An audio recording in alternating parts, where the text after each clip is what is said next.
जय मैथिली। हम ऋतिक झा आप सभी का स्वागत करते हैं आपके अपने एटीएम न्यूज़ चैनल पर। आज हमारा उपस्थिति मधुबनी जिला के पंडोल थाना अंतर्गत SK+2 हाई स्कूल पर है। 28 तारीख को ये जो पंडोल प्रखंड के अंतर्गत उपचुनाव जिला परिषद का रखा गया था, उसमें 28 तारीख को हाई स्कूल पे वोटिंग हुआ था और 30 तारीख को वोटिंग का काउंटिंग हुआ, जिसमें भारी बहुमत से गुड्डू सिंह ने जीत हासिल किया है। बहुत ही अच्छा शानदार उनका जीत हासिल हुआ है। यहाँ पर जो उनके समर्थन है उनसे विशेष जानकारी लेते हैं और उनका क्या मानसिकता है आगे के लिए वो आप लोगों के बीच साझा करते हैं। स्वागत है भैया हमारे चैनल पे आपको। नीतीश कुमार सिंह मेरा नाम हुआ। हम पंडोल के MSU के जिला प्रखंड अध्यक्ष भी रह चुके हैं। 2 साल से हम ही प्रखंड अध्यक्ष थे। अभी आपको MSU का महासचिव जिला में है। और कहना चाहेंगे जो यहाँ पे बाहरी जो क्षेत्र आए हुए थे MSU के, वो उनको यहाँ की जनता ने करारा जवाब दिया है। क्योंकि यहाँ की जो जितने भी समर्थक थे MSU के, उन्होंने उनका सपोर्ट न करके यहाँ के जो नीचे स्तर के जो हमारे जो कार्यकर्ता थे, उन्होंने गुड्डू सिंह को समर्थन दिया। और जितने भी युवा हैं उन्होंने गुड्डू सिंह का समर्थन किया और भारी मतों से विजय बनाकर दिखा दिया कि अगर युवा चाहे तो किसी को भी तख्त पर बैठा सकती है और किसी को भी चाहे तो तख्त से पलट सकती है। तो गुड्डू सिंह को जिताने का क्या मकसद था, वो आप उनसे क्या उम्मीद रखें? शिक्षित हैं और चाहेंगे कि हम जितना भी युवा है कि शिक्षा पे जोर दे वो, क्योंकि शिक्षित हैं, खुद स्कूल चलाते हैं। उनकी जो मैडम है जो जीती हुई है सरोज सिंह, उनसे आशा करेंगे कि शिक्षा पर ज़्यादा जोर दें, क्योंकि युवा यहाँ पे जो है भटक रहे हैं, वो न भटके और हमारे क्षेत्र का विकास करें। ये उम्मीद है हमारे जितने भी युवा हैं। देखिए, जीतने से पहले तो नेता बहुत बड़े वादे करते हैं, पर बाकियों नेता काम नहीं करते, अपने घर पे ध्यान देते हैं। इस विषय में उनके गुड्डू सिंह के बारे में क्या कहना चाहेंगे? आपको बता दूं कि जो उनका जो परिवार है वो राजनीति से ताल्लुक़ रखते हैं। उनके पिताजी भी राजनीति से ताल्लुक़ रखते थे। और मुन्ना सिंह जो हैं वो 20 साल से अपने पंचायत के मुखिया रह चुके हैं। तो आप सोच सकते हैं अगर 20 साल कोई मुखिया रहा हो तो ऐसे ही कोई मुखिया नहीं जाता 20 साल, क्योंकि जनता हर बार पैसे पर नहीं बिकती है। उसी परिवार से ये है। तो उम्मीद है कि ये भी अच्छा काम करेंगे, जो ताकि आगे आने वाला जो चुनाव है 5 ये तो सिर्फ 2.5 साल का कार्यकारिणी है। उसके बाद जो आएगा 5 साल, तो अगर काज नहीं करेंगे तो जनता फिर उनको नहीं चाहेगी, क्योंकि यहाँ पे जनता कोई अब बेवकूफ़ नहीं रह चुका है और पैसे में बिकने वाली जनता नहीं है। तो अगर ये 2.5 साल ये काम करते हैं तो 5 साल के बाद इनको फिर से जिताया जाएगा। और ये सिर्फ 1400 वोटों से जीत हुई है। वो हो सकता है कि उस वक्त 5000 से भी जीता से भी हो सकते हैं। आपका क्या नाम हो? इनसे बात कीजिए। आपका क्या नाम हो?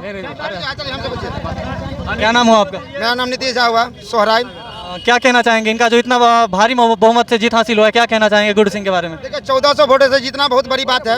और मैं यहाँ पे आपको बता दूं, अगर गुड्डू जी अगर अगले 3 साल में अगर काम नहीं करेंगे, यही जनता, यही नीतीश झा फिर से आपके मंच पे मैं अनाउंस करता हूँ, यही नीतीश झा फिर से विरोध करेगा गुड्डू सिंह का। लेकिन हमें उम्मीद है जो गुड्डू जी 100% कसौटी पे खड़े उतरेंगे। और यही विश्वास के साथ हम लोगों ने उन्हें आशीर्वाद दिया, जनता ने उन्हें प्यार दिया, जनता ने सपोर्ट किया है और 1400 वोटों से जिताया है।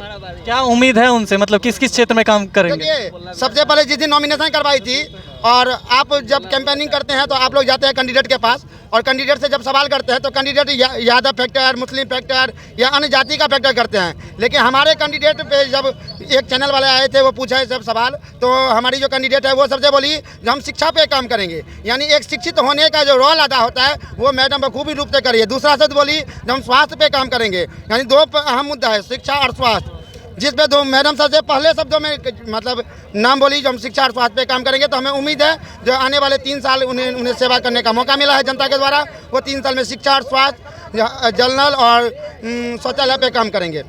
बहुत बहुत धन्यवाद आपका। आप सुन सकते हैं इन लोगों के माध्यम से जो गुड्डू सिंह से एक ही उम्मीद है उनसे, जो अभी जीते हैं, जो 2.5 साल का कार्यकाल उनका बचा हुआ है उपचुनाव के तौर पे, उनसे एक ही मांग है जो शिक्षा और स्वास्थ्य पे ज़्यादा ध्यान दे, ताकि जो भी बच्चे बेरोजगार हैं, भटक रहे हैं, वो शिक्षा के मार्ग में कहीं ना कहीं आगे बढ़े और अपने जिला का नाम रोशन करे। अगर आप फिर से चाहते हैं जो भारी बहुमत से जीते, तो इन लोगों का जो मांग है उस पर तत्पर रहे और पूर्णतः कार्यरत रहे। सबसे बड़ी बात है जो करप्शन कहाँ पे होता है, जिसके पास दिक्कत है वो करप्शन में लिप्त रहता है। गुड्डू जी के पास कोई कमी नहीं है, वो करोड़ों अरबों के मालिक हैं, वो क्या करप्शन करेंगे? तो इसलिए हम लोगों ने उन्हें सपोर्ट किया है और उम्मीद है जो अगले 3 साल में वो जनता का अच्छा से सेवा करेंगे। धन्यवाद। चलिए, आप ऐसे ही अपडेट। 47 वर्ष रहा है, 47 वर्ष उनका खानदान है, बाबू रह गया है, उनका बाबू 47 वर्ष उनका खानदान नहीं गया है, काम करता तब जनता इसको चुनता है। ऐसा तो नहीं है जो आपको पैसा मिला होगा तो बोल रहे हैं, ऐसा तो गलत बात बोलते हैं, ऐसा नहीं ना है। चलिए, ऐसे ही अपडेट पाने के लिए हमारे साथ जुड़े रहिए। एटीएम न्यूज़ देखते रहिए। ऋतिक झा आप स्वागत करते हैं। धन्यवाद। देखिए रुकिए ना भाई, पकड़ लीजिए, बताइएगा, जिला परिषद 26 से आपको जनता ने जो है तो चुना है, क्या कहना चाहेंगे आप? ये जनता की जीत है। और जनता का हम सेवा करेंगे। पहली प्राथमिकता क्या होगी आपकी? पहली प्राथमिकता क्या होगी? जनता की सेवा करना, उसमें जो भी अब दूसरों हम शिक्षा बोले थे, आज भी हम शिक्षा पे ही हैं। जीत का श्रेय किनको देना चाहेंगे? जनता को देना चाहते हैं सर। आप जो इतने भारी बहुमत से जीते हैं तो क्या क्या बयान करना चाहेंगे जनता के लिए? जनता को हम धन्यवाद कहते हैं सर। जनता की जीत, हम क्या कहें, अपना जीत मेरा नहीं है सर, हम जनता का जीत है सर। जनता जिस उम्मीद से आपको इतना भारी बहुमत से जिताए हैं हाँ, वो उस पे हम जी इस पे हम अटल रहेंगे, इस पे हम अटल रहेंगे सर।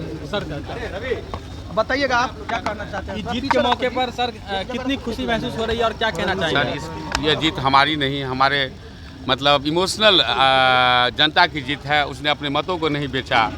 जो मैंने बयां किया था बहुत पहले इलेक्ट्रॉनिक मीडिया के जरिए, सोशल मीडिया के जरिए, यह जीत हमारा उस जनता की है, खुददार जनता की है, जो अपने इज्जत के लिए जिया, हमको अपना ताज हमें पहनाया है। ये जीवन भर उनका आभारी रहूँगा मैं। सर आपने कहा था कि जीतने के बाद शिक्षा व्यवस्था दुरुस्त करेंगे, कब तक परिवर्तन हो जाएगा फील्ड में, ये बताइए। परिवर्तन हम तो शिक्षक हैं ही, और शिक्षक जहाँ है वहीं विकास होता है, जहाँ मतलब प्रकाश है वहीं विकास है। और यह अभियान अब जीत के बाद जो है यह अभियान चालू होगा। शिक्षा जगत में जो है नई क्रांति लाने का प्रयास होगा।